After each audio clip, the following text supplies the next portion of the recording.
Well, welcome everybody. Um, I have been already admonished because I'm spending too much time talking to friends, new friends, old friends, and these are very, very important events that we cherish here at University Hospitals. And for those who don't know me, good evening, and thank you. Thank you for taking your time out for this important event. My name is Dr. Cliff McGarrian, and I'm honored to be the CEO of University Hospitals. And like tonight, I also am proud that I also have an endowed chair. My chair is called the Jane and Henry Meyer Chief Executive Officer Distinguished Chair. And I think that's a big deal because we're here tonight to celebrate the, if you will, the induction of yet another great doctor into the realm and the cast of excellence that is the physicians who've been honored enough to receive an endowed chair. And so I want to welcome you tonight to celebrate really two special physicians who are UH physicians. One, the late Dr. Edgar Jackson. I'll talk a little bit about how he affected my life personally. And Dr. Gregory Hall, an amazing person. So by celebrating Dr. Hall's appointment to the Edgar B. Jackson Jr. Chair of Clinical Excellence and Diversity, we honor the legacy of a remarkable man, Dr. Edgar Jackson Jr. Sometimes when I give these speeches, we honor someone who I never met, but Dr. Jackson profoundly influenced my life as an emerging doctor, and I'll talk about that in a second. Dr. Jackson, for many and for our community, left a profound, really enduring impact on university hospitals and the entire community. Not only was he a distinguished clinician and administrative leader, but an absolute source of inspiration, comfort, and guidance to a legion of patients, physicians, and emerging leaders such as myself. I'll tell you a brief story. I was a resident here. I arrived here in 1988 as a surgical resident. And then in 1991, I was named to be chief resident of my little department. That means the physician chief resident who's in charge of like scheduling and being a leader to the other residents.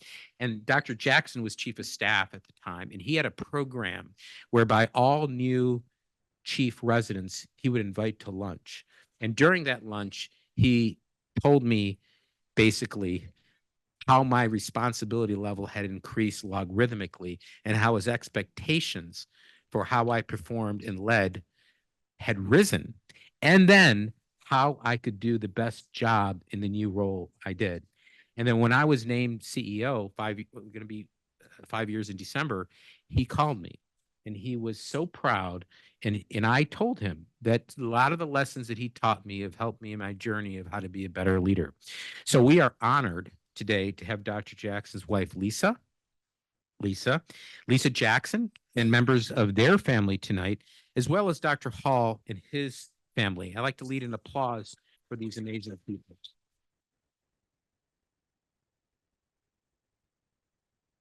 There's an amazing book that Dr. Jackson wrote, and I think it's inspirational. We have it in my office for people, copies. But Ed Jackson spent his boyhood in Rison, Arkansas, and he moved to Cleveland, Ohio to attend Case Western Reserve University School of Medicine. There, not only did he earn his undergraduate degree, but also his medical degree. And then he would go on to fulfill his dream of becoming a renowned physician, which, if you read the book, he was inspired by the physicians who came to his house when he was a boy. Throughout his remarkable career, Dr. Jackson shined a light on inequity. He dedicated his life to confronting and reducing health disparities and promoting diversity, but also always with some of his ideas of how to solve the problem. And he was not shy about telling, and that's a good thing. Ed was the architect of so many initiatives to promote this academic medical profession among minorities, particularly African Americans. And he changed the way that Clevelanders, I think, relate to healthcare. Although Dr. Jackson passed away this past November, it is heartening, I think, to think that he built a legacy that lives on, and frankly, that we build on going forward as those who learn from him.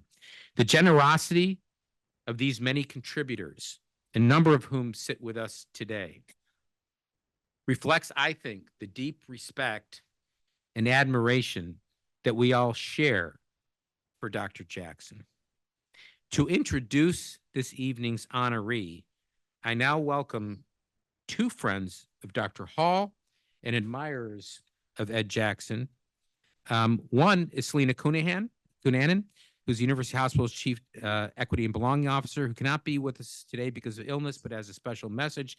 And then after her, and I'm going to play that in a second, but after her, I want to introduce Dr. Lee Ponsky. Dr. Lee Ponsky was instrumental in identifying Greg Hall. Lee, who's here with us tonight, is the executive director of the UH Cutler Center for Men's Health, and also happens to be chairman of UH Urology Institute and the Leo and Charlotte Goldberg Chair in Advanced Surgical Therapies, and also master clinician. So I like to start, if you will, with the video from Selena, and I think it's going to be heartwarming. Again, I advised her not to come here tonight because she's dealing with a little illness. I don't want to spread this amazing group of people we have. And so we did the work, and she did the work of videotaping it. And then we'll transition, if you will, to Dr. Ponsky. So let's go to that video, if you don't mind. Friends and colleagues, unfortunately, I have COVID today, and I'm incredibly disappointed that I cannot be with all of you tonight in person to celebrate the dedication of the Edgar B. Jackson Chair in Clinical Excellence and Diversity and its celebrant, my dear friend, Dr. Greg Hall. As the Chief Diversity, Equity, and Belonging Officer and leader of the Office of Community Impact, Equity, Diversity, and Inclusion, I stand on the shoulders of Ed Jackson and the incredible legacy he left with us here at UH. It is truly a privilege to continue this work, which helps to promote fair treatment and equitable opportunities for all, and to house his chair in our CD office as a constant reminder of the foundational work Ed built and the incredible responsibility we all have to carry on the torch that he lit for us. I assure you that this light, as well as Ed's big laugh, continues to echo and illuminate the halls of UH. It is of equal privilege to be able to honor my friend and colleague, Dr. Greg Hall, with this dedication today. I first met Greg when Lee called me up 3 years ago and asked me to meet with a potential recruit of his to be the medical director for Cutler Center for Men. I had never met him before, but I remember thinking that after that first discussion, we're going to be fast friends. I mean, what's not to like about Greg? His big smile, his friendly and personal demeanor, the way he really listens to you, the way you just have to laugh with him when he's laughing. Little did I know that I would also have an innovative ally and decisive leader who was just as passionate and focused on eliminating health disparities and truly improving the health of our Cleveland community, most especially our Black community. I am incredibly fortunate to have a confident and partner in Greg to share the wins, triumphs, and challenges of this work. I'm excited at what we have our sights on for the future, and I'm thrilled to toast him today with his own endowed chair. Congratulations, Greg. Good afternoon, good evening. I'm Lee Ponsky. As Cliff mentioned, Greg, you can fill a room. Fill a room. Very, very impressive. There's certain times in our careers and our lives that I always say, you got to celebrate the good things. And Greg, this is a good thing. And I want you to look around as someone who hates the limelight, as you guys know. This is not comfortable for Greg. As you guys know him, he doesn't like the limelight. These people are here for you, and it's very well deserved. And I want to be the second or third to say congratulations on this amazing recognition. So how did a urologist end up getting to know Greg Hall? So we were very fortunate several years ago. The Sandy and Sally Cutler had this vision to establish the Cutler Center for Men to really address some of the inequities. Men are not, for those of you who don't know, men aren't good patients, and they don't do a good job going to the doctor. Usually it's because their wives or daughters drag them in. So we had this vision to really make a change and do something transformative here at University Hospitals. And I was talking to one of my patients who happens to be a patient also of Greg's. And he said, you got to talk to Greg Hall. Well, I grew up in Cleveland. I've been around the health community for a long time. I didn't know who Dr. Greg Hall was, but I appeased my patient and I took this call with Dr. Hall, who probably was equally less excited to talk to me. And within minutes, I fell in love. And I can tell you that this is a gentleman. This is a brilliant physician who is passionate and compassionate, who reminded me on the phone call with him in 5 minutes why I wanted to be a doctor. He is truly a doctor for the right reasons. He cares about his community and his people, and he wants to make a difference. And I shared with him this vision, and he said, "It sounds nice, but I'm really happy what I'm doing. I want to make a difference." I said, "Greg, we will give you a platform to make a difference." And initially, to be honest with you, I was talking to him about leading our Center for Minority Men's Health. But after talking to him and hearing his vision, I said, "Would you mind switching what we talk about? I'd like you to run the whole, be the medical director of the whole thing, because you are special and your vision is special. And we need someone like you here." Now, he was a little, a lot not sure about coming to work for a big system. He had been hung up his shingle and been running a good practice. And I had a lot of respect for him, besides the fact that he went to US and I went to Shaker, but I got over that. But we talked for a while. We talked about his vision. He gave me a presentation that still today is one of my most impressive presentations about how we can make a difference and focus on the injustices and the lack of care from parts of the community that he cared so deeply about. It sounded impressive. I was blown away, but I still wasn't sure, is this guy for real? And then he shared with me, "Oh, and yeah, I established the National Institute of African American Health with Ed Jackson." And all of a sudden, he was validated because I had the good fortune to know Dr. Jackson as well, and I knew his reputation. And if he was a partner with Dr. Jackson, he was validated. He was checked out. And this guy was the real deal. So I feel like there's nothing more apropos than for Greg to be endowed with the Ed Jackson chair. And it makes me proud, having known Dr. Jackson. I have no doubt how proud he would be of you and how proud we all are of you. I've been at university hospitals this week for 19 years. And I do hope that one day when we look back, or I look back, or someone looks back, I don't know, that I have made a few little contributions to this wonderful system. But I have no doubt that the little part I played into bringing Greg Hall to university hospitals will be one of those contributions. Greg, congratulations. I couldn't be more proud of you. I'm glad to have you as a friend. I'm glad to have you as a colleague. Our city is lucky to have you, and university is lucky to have you. Congratulations. Please join me.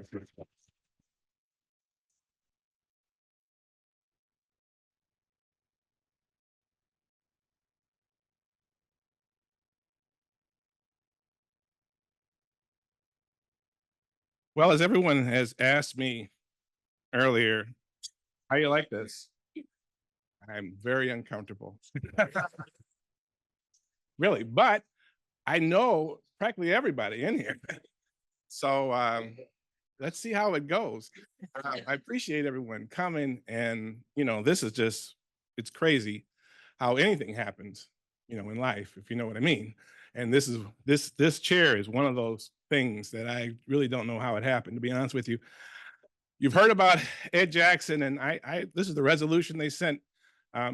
It's been 22 years since they did. So that's one of the first endowed chairs here at University Hospital, and it was done collaboratively, which the theme of my talk today is this is not really about Greg Hall. It's really about you all and how you propped me up, all my sisters and brothers and everyone.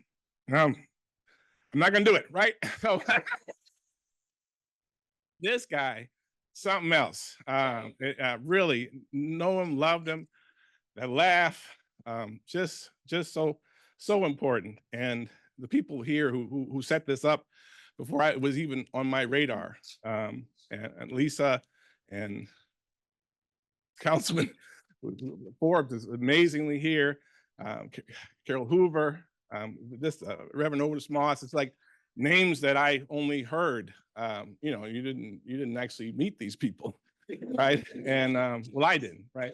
Living up in Glenville, and it's just been it was a collaborative process putting this together. People donated $30 and $40, and that's how the chair got put together. It wasn't some super rich person that gave 5 million. You know, it was just little contributions, and that speaks to the importance of it and how everyone had invested in it. So just incredible. Dr. Jackson, he's just incredible. And if you knew him, who knew him in here? A lot. Very good. Very good. Very good. So I don't have to speak too much to you guys. I was in his office and at Cleveland State, and every time I go to his office, it was for a meeting, and I'd come in and he said I had to go to the bathroom, and he'd get up and go to the bathroom, and I'd sit there in his office. So I'm looking at this diploma like you're looking at it from afar, from across the room. And I'm like, I'll be daggone. That's his graduation class of '66. So I started looking at the pictures. So I'm going H.I.J. Jackson. I'm looking, and I don't see Ed Jackson. I'm like, these people left the one black man in the class off the picture. And then I was like, no. I just started saying no. And I looked, and no, these people elected the one black man in the class president. And he was at the top in 1966. And he was president 4 years. They elected him freshman year. He did it 4 years in a row. So just these things, so I took a picture of this. If you look hard, you see me with like things. He deserves, and to be such a perfect person, it's just incredible. And so, you know, here he is with me and Miss Hoover, and this is like, he just, that laugh, I mean, that face and that laugh, and you could just hear it as you were walking down the hallway, and you knew you were gonna have a great encounter every single time. And so here with Julian, we went to the University of Toledo, a long trip, and Julian asked me, you know, how old are you? And I said, 62. He says, I've got relish in the refrigerator older than you. And Dr. Jackson laughed. I'm sitting in the back seat trying to ask, why are you driving so slow? But it was a lot of fun. So family is important. This is my family. Those are my parents to the left. My father inspired me in the middle. He's a dentist. So next generation, this is the 5 of us. I'm the youngest. My oldest brother, Tyrone's the tallest. He's at the end there. My brother, Bill, he's the one going to the left, right? My sister, who's here, one to the right. My brother's picking with her, so that's why she's got her eyes cut. And I'm doing what I do, right? Smile. And so this is a family. We are very family oriented, very family. And then what's great is our friends are also our family. So when I said my sisters, we're not related, but they are. They're my sisters, right? And so that as that part of that family that props you up, protects you, and does all those things, it's just a wonderful thing. Went to Miles Standish School, and this is that picture of me. I had heavy to the right. They used to call it heavy to the left. Miss Carr's class. And my good friend is over there. I'm going to show you.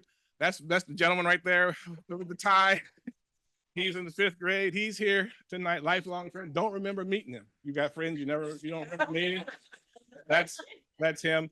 And then we advanced to Mrs. Clark's class, who was a mess. And she literally threatened us to success. Really seriously, really something, but really set me on the right course, got me into major work. And then I went to Margaret Spellacy, and then Mr. Morton, Jeff Morton, right in the back. Raise your hand, Mr. Morton. I'm so glad you're here. He came to Margaret Spellacy because he wanted some black boys to come to university school. And there were 3 of us. And he told me later, you're the 3rd one. I thought you were a little flaky. No, it's true. So, but he only did that. And he also took us, me and other students, to Williams College and Dartmouth and Middlebury. And he took us to the colleges. And I got into Dartmouth and Williams. My father wanted me to go to Dartmouth. Mr. Morton wanted me to go to Williams, and guess where I went? Yeah, more intimidated, I guess, right?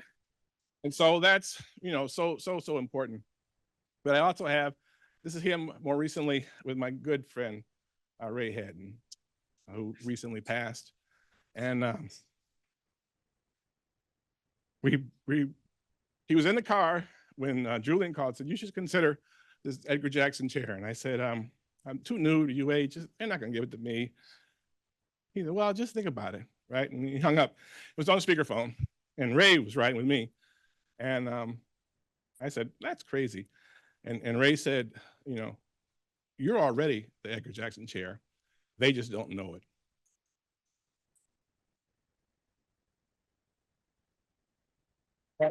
Here's Ray right here. Toledo University of Toledo now, it's called MCO then. Did my residency at Cleveland Clinic. So because of Williams, guess who else went to Williams? Dr. Delos Cosgrove, Toby Cosgrove. So guess who gets a job at Cleveland Clinic, right? And he has me work for Floyd Loop, who was my boss. And so that's how I ended up in the residency. Family. The love of my life.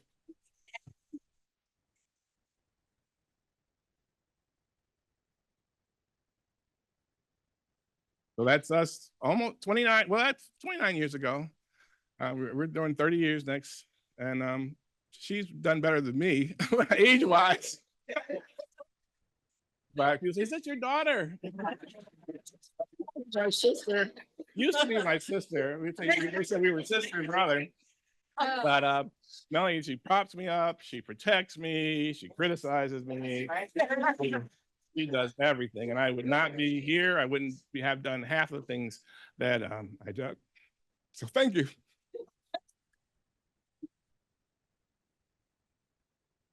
He also had 3 of my sons. They came quickly. And from the left to right, that's Nick on the left, right? And that's JR sitting in their lap, Greg Jr., and that's Alex on the right-hand side. And so as I was looking at this, I had gotten put off of like a big insurance plan. And I was driving home. I'm gonna lose 1/3 of my patients. I'm in private practice. I was just the longest drive home. What the devil am I gonna do? This is not gonna work out. I don't know what I'm gonna do. And I walked in the house and look at Nick's smile right there. He said, with the biggest smile. And that problem was not a problem. And so but the kids are always so supportive of me. And so I appreciate that. And now going to those games, doing those things was all so important. Send them off. So now they're grown. And this is them today. And there are 2 of the 3 are in the front row.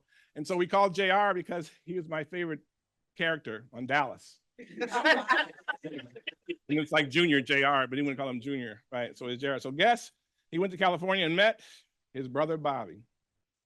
Oh. Isn't that crazy? Yeah, and Alex would be here.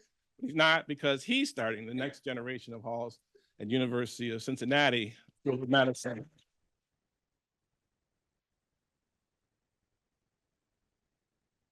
So we've been blessed. And so I got hired by Dr. John Marshall and Tom Furkovic at St. Luke's, where I met a lot of my colleagues, and they were great influencers. Dr. Marshall said he's the one who made me the medical director of the physician group, and just so much support. And Tom couldn't be here, but just want to make sure I announce them. And then my first patient, Mrs. Hartwell.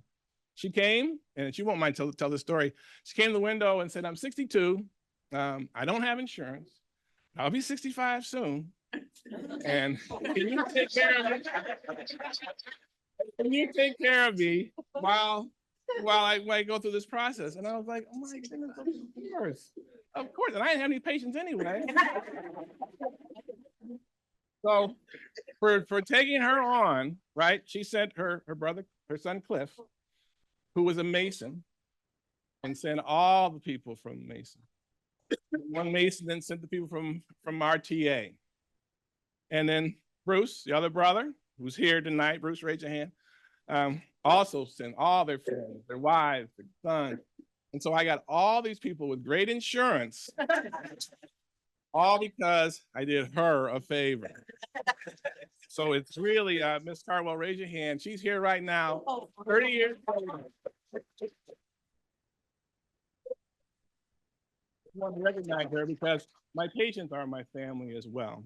All right. Went to the nursing home world, medical director, Bill Weisberg, George Repchick, very supportive people. And then they say, well, how? They said, you got this award because of community activities. And so I want to be able to say, my brother Bill, thanks to him moving to Maryland, him and his wife Stacy, he said, he's always doing crazy stuff. You're going to be on the board. You'll be board president. I'm like, all right, just get me on the board, right? Of the Northeastern Neighborhood Development Corporation, run by Tanya Allman.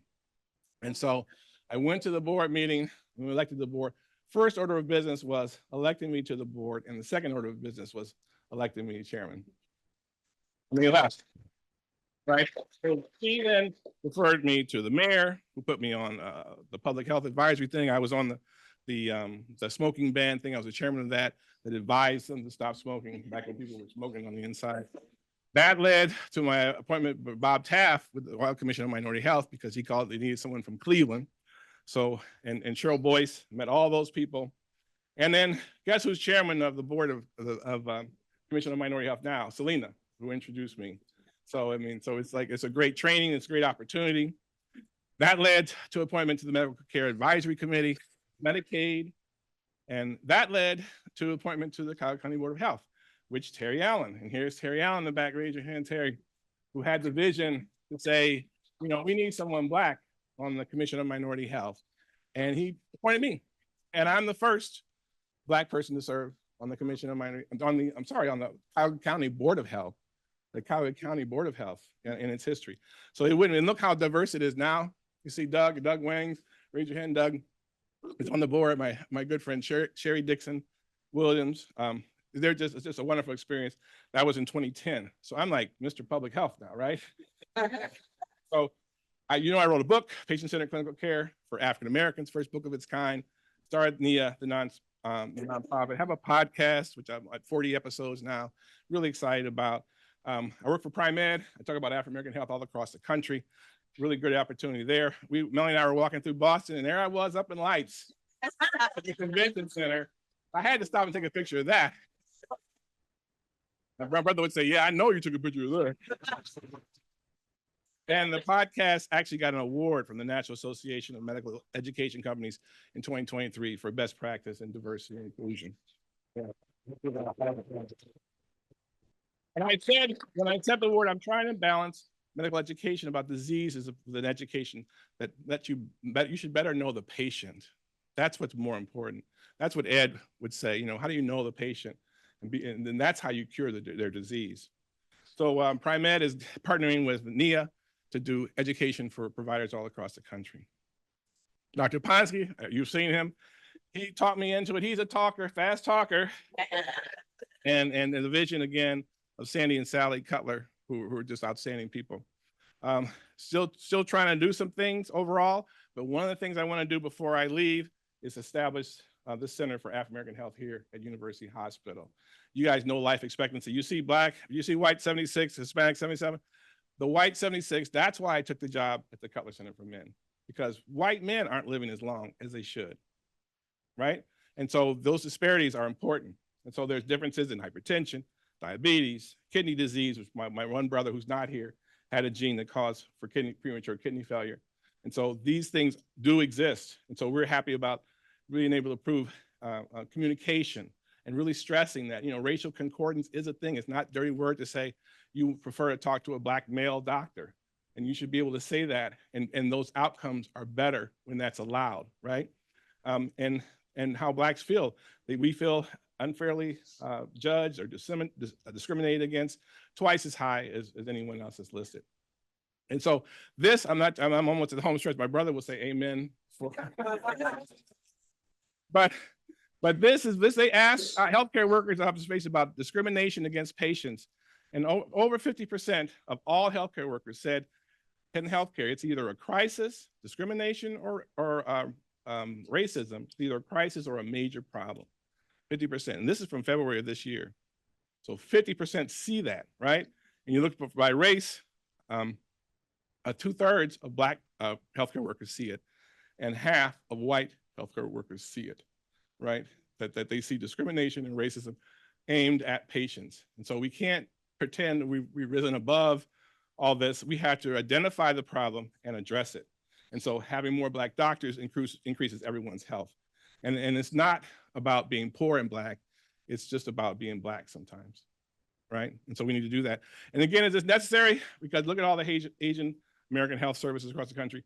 Look at the Hispanic Latinos, but there's none African American based at a hospital. These are all community-based organizations. So we're really doing something special here. We're going to improve access, engagement. We're going to increase health literacy, communication, and trust. And that is really what my passion lies in now. So we can really kick in this stuff because there's a lot to tell people about. And then I told Ed as he helped put these things together that, you know, this is important. You know, we can do this. And he was like, yeah, you can do it. Now you have my full support. And that I hear him in my head for so many different things, but for this as well, because again, they weren't gonna listen to me unless Ed Jackson said it was okay. Right? And so I'm so happy to have my family and friends here. I'm so happy that I am done with this talk now. Thank you. I appreciate everyone.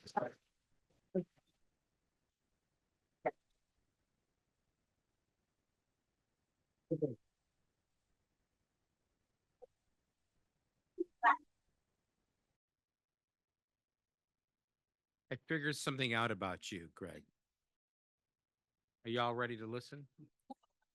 How many times just in this brief evening tonight have we heard that, oh, Greg is a little shy. Greg doesn't like to talk. Greg is nervous about coming up in front of all these people. He even started his conversation saying, well, this is the hardest part. I don't really like. I think he's a sandbagger. I think, first of all, he's drawn the largest crowd we've ever had for a chair celebration.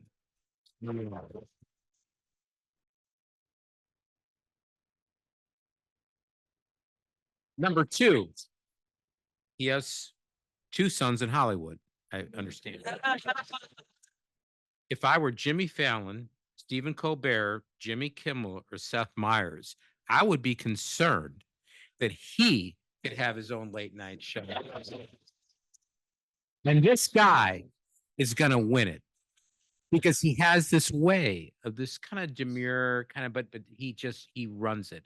So I want to congratulate you on your presentation. I think the way you handled all of us tonight was masterful. The way you kind of undersell, but then over deliver. As CEO, push you also to undersell, but over deliver on your job. So now to my formal comments, but I think we all agree this guy could run a room, right? We all agree?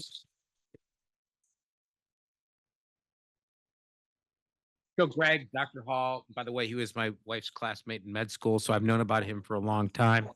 Thank you, Lee, for finding him. Your significant contributions to our community, your unwavering commitment to clinical excellence and health equity, which is what we're all about here at University Hospitals, make you the most fitting choice for this honor.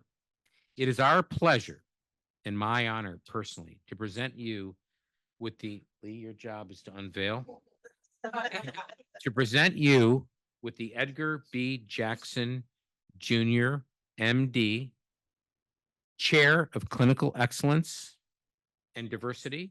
So for those who don't know, this honor comes with a real chair. When we say a chair, there's actually a chair that Dr. Ponce is going to unveil that Greg is going to sit in for a moment. And on the back, he will have this when he's in a nursing home one day, that he can prove to the ladies who take care of him at the nursing home that he was somebody, right? And then number two, just so you know, this isn't something that we come up with on a whim. This goes through our board of directors, and we have an amazing board, right? which Ken Hardy, who's here, I think I see Ken. Ken was the leader of our board for many years and running finance.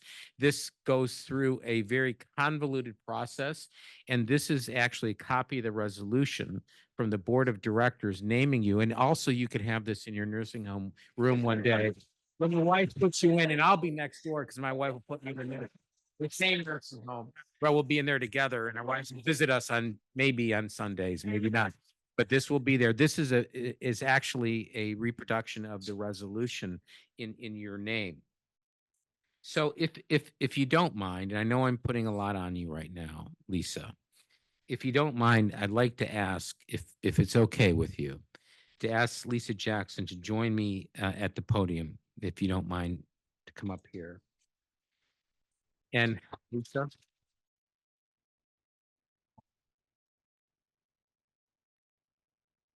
it would be our pleasure, and only if you agree, and frankly, all of our honors, if you would maybe want to consider saying a few words on behalf of the Jackson family. Absolutely. And I'll give you the podium. I can actually see my husband right now where you can see all of his teeth like smiling. And I know through this presentation, he would be laughing uncontrollably, and everybody in the audience would become infectious, and we'd all be laughing and falling out, and I know that Ed is up in heaven smiling right now. But just a few words that I wanted to share with you today. And thank you so much, President McGarrian, for allowing me this moment, and all the other everybody in the room, I feel like is just, special. So you may not know, but I never knew my husband, Dr. Edgar B. Jackson Jr., as the legendary practicing physician. He was retired from practice when we met, but you could not know it from our former patients. His patients would call my house and ask for advice. But one thing about Ed, he would always encourage them to go back to their primary care physician, even if he slid in a little something that you might need to ask when you got there.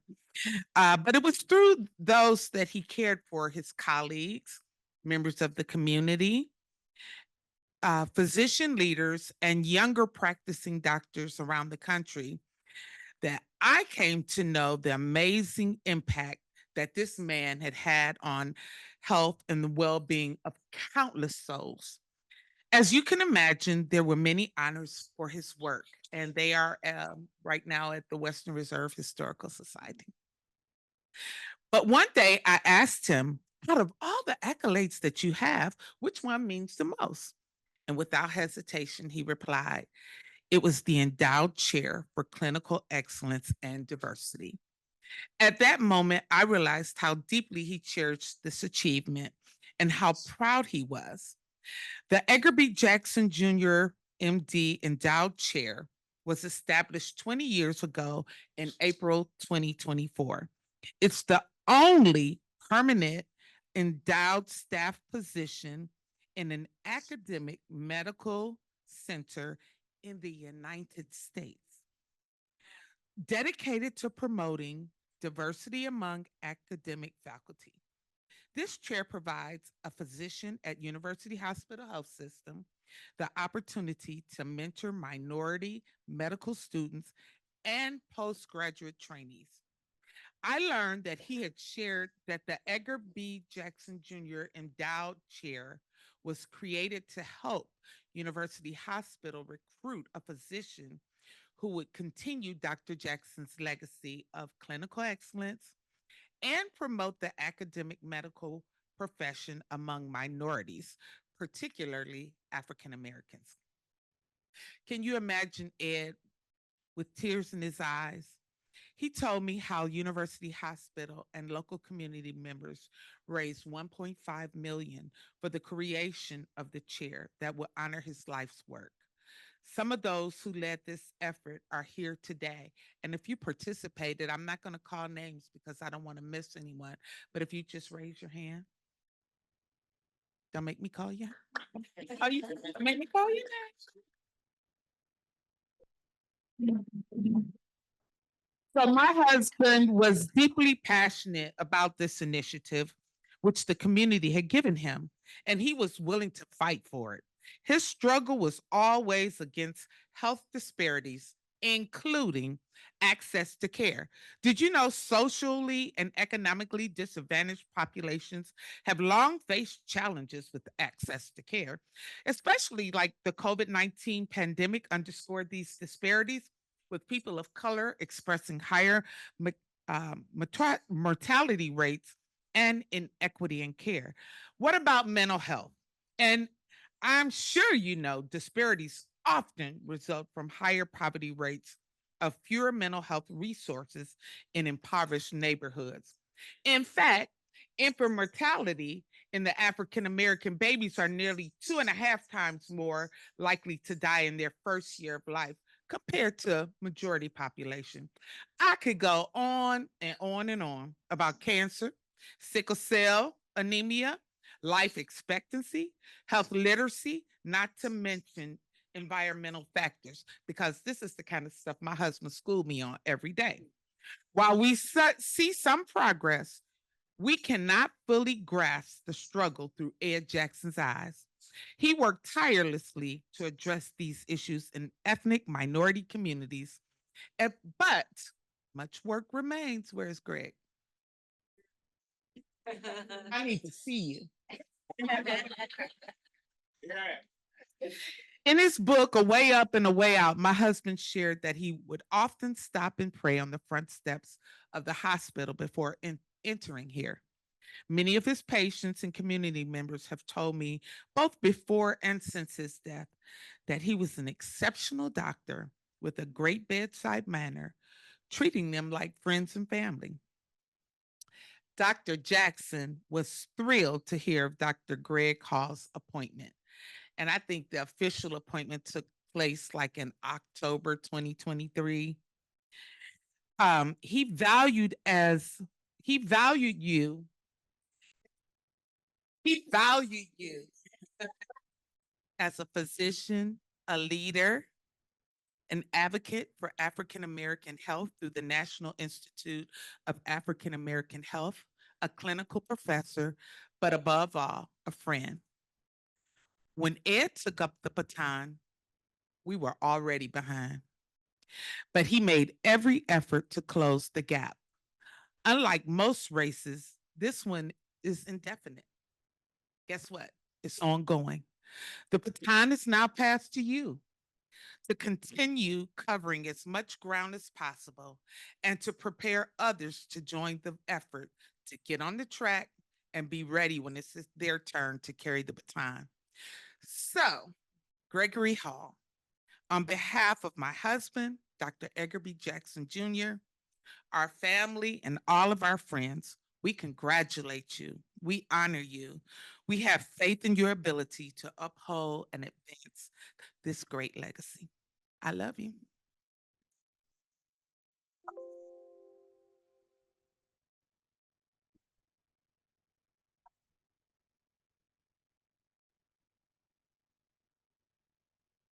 Lisa, you talked about the fact that the late great Edgar Jackson prayed on the steps of this hospital when he came into work.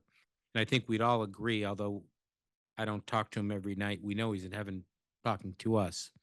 And you talk to him more than I do. But I want you to give him a message. He had a vision of equity, the notion of being able to provide care as it relates to folks who are not getting it and to create a mechanism where they get it. Well, and this is an area that I think is emblematic and timing is perfect. Did all you read? And again, people don't read the papers as much these days, but U.S. News and World Report, which is a arbitrator of ranking of different specialties and whatnot, which we've all heard about for quite some time. decided last year that they need to create a recognition and, more importantly, a ranking system for the hospitals in the United States that provide the most equitable care as it relates to providing services and getting into the zip codes where folks are the most, if you will, disadvantaged. They only picked out of 5,500 hospitals in the United States of America, only 98 hospitals that won the award. Okay. In the entire city of Cleveland, there was only one hospital that won that award. In the entire state of Ohio, there was only one hospital that won that award. And that's because of your husband.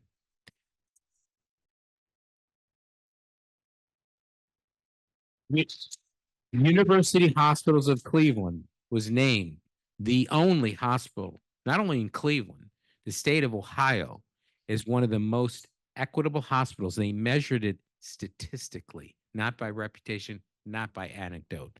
And it's because of the work your husband started and now are in the hands of Greg Hall. And you know this, right? This is the biggest news to hit UH. And unfortunately, in this city, there's not enough news that covers this. This is probably the most pivotal award, and UH is it. We are it. Everyone in this room who supports UH is it, and it's because of the vision of Edgar Jackson. And I just want you to know that, and I want you to speak to him about that. Okay? And I know now that Greg has an unbelievably wonderful mantle to now uphold, and that is the ability to deliver equitable care to diverse populations and create a team that's going to do that. And for those of us who don't know that, you need to know that. This is a big deal. This is not our opinion anymore. This is now a national ranking system. And I think it's because of the work your husband founded many, many years ago today. So thank you, all of us, all of you, really, for joining us this evening to remember a special man and his life work, to see that this work continues at university hospitals unabated. I want to congratulate Dr. Greg Hall, who's inherited a fabulous thing. And by the way, I think you could be a late night host, Lisa, as well. The way you ran this room. Yes, please, please, please. You're the boss. Got a little nervous at the end and I forgot something. But there is a very special woman in the room tonight who would love to just have a couple of words. And may I please ask Carol Hoover if you would come over and have a few words?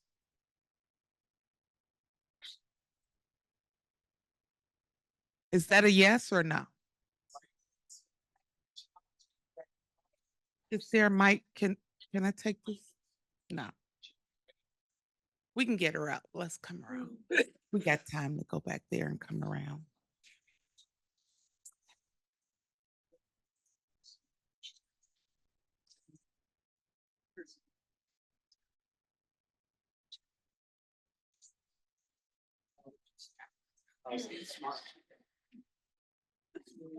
And thank you for your patience as she comes forward.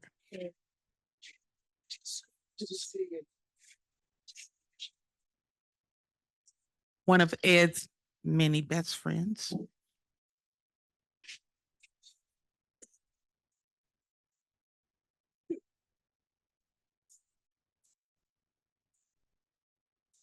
I think so.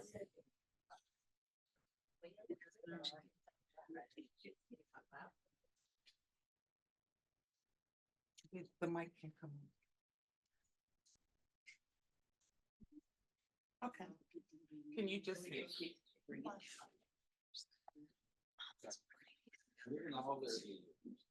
You speak up, we'll all hear you. I speak up every day. People get tired of me speaking.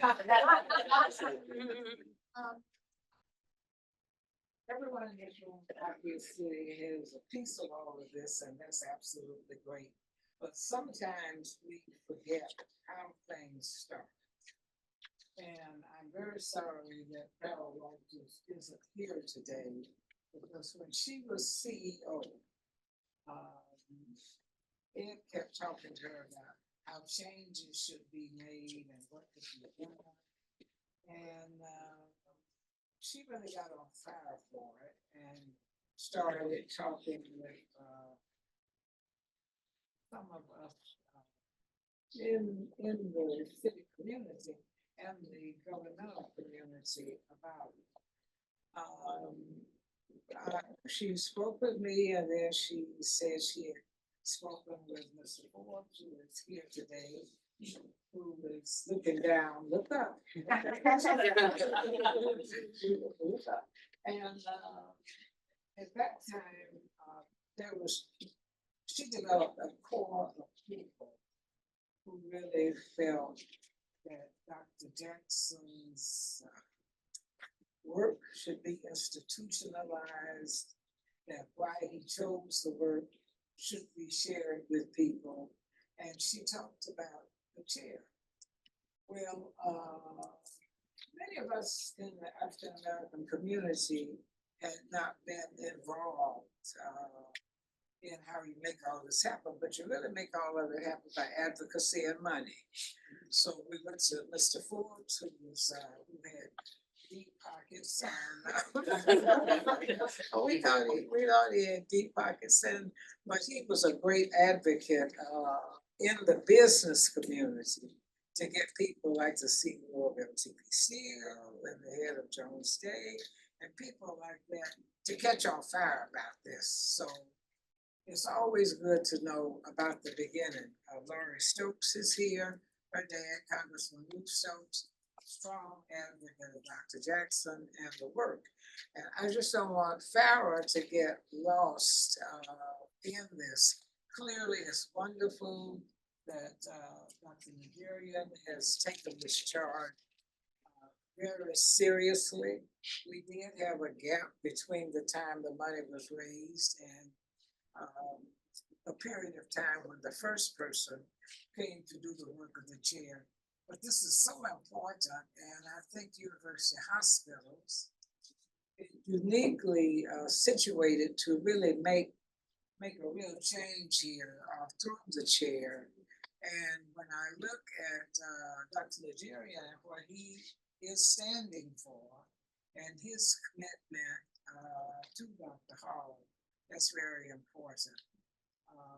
The leadership here, including the board chair, John Mavikas, the recently retired CEO of Sherwin-Williams, it's very important to keep people like him involved. Dee Haslam, who's vice chair of the board.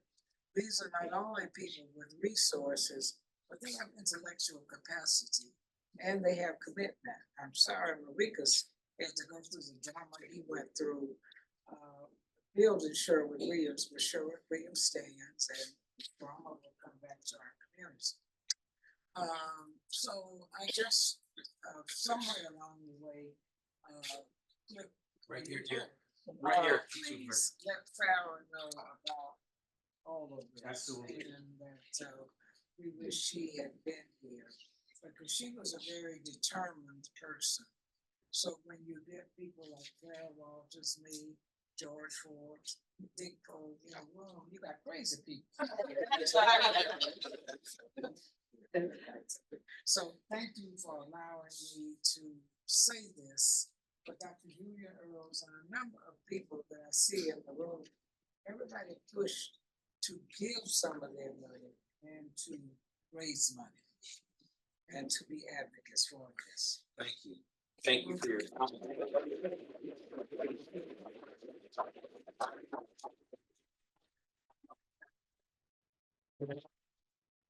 Ms. Hoover, I do think it's important that you realize that the efforts that you put in with Dick Pogue and with Farrah Walters and Dr. Jules and all the others has now paid off, because an independent arbiter of what it takes to create an equitable healthcare organization that actually looks on the ability to provide care based on the number of people in zip codes where folks are disadvantaged has come to a conclusion. And that conclusion is University Hospitals is the only hospital in the state of Ohio that's achieving the goals of what you, so I'm telling you, you are successful. And I will personally call Farrah. I had breakfast with her I will call her. Someone will help arrange for my team who's here a phone call with fair. Okay, we got it. So we have that with Amy. I will call her and congratulate her on her vision, along with you and Dick and Mr. Forbes and everyone else, that this worked, because we finally have some evidence, as opposed to opinion, as opposed to conjecture, as opposed to atmospherics, that we now have an independent arbiter that UH is the only hospital that is doing this. All right. Let me just say one word to you. I was listening carefully as all of this was being addressed. The fact that you already have taken this before the board of directors. Well, this chair in the appointment of Dr. Hall. Right. And so his work must continue to be a part of the overall agenda Absolutely. of the board meetings and everything. Yes. Because if not, it gets to be. No, at the beginning of our audit and compliance committee, the concept of community benefit, equitable care is actually one of the fundamental things that discussed at the very beginning of the meeting. And by the way, Dee Haslam has committed to making sure that happens, who's our vice chair of our board. So I want to thank you, Ms. Hu.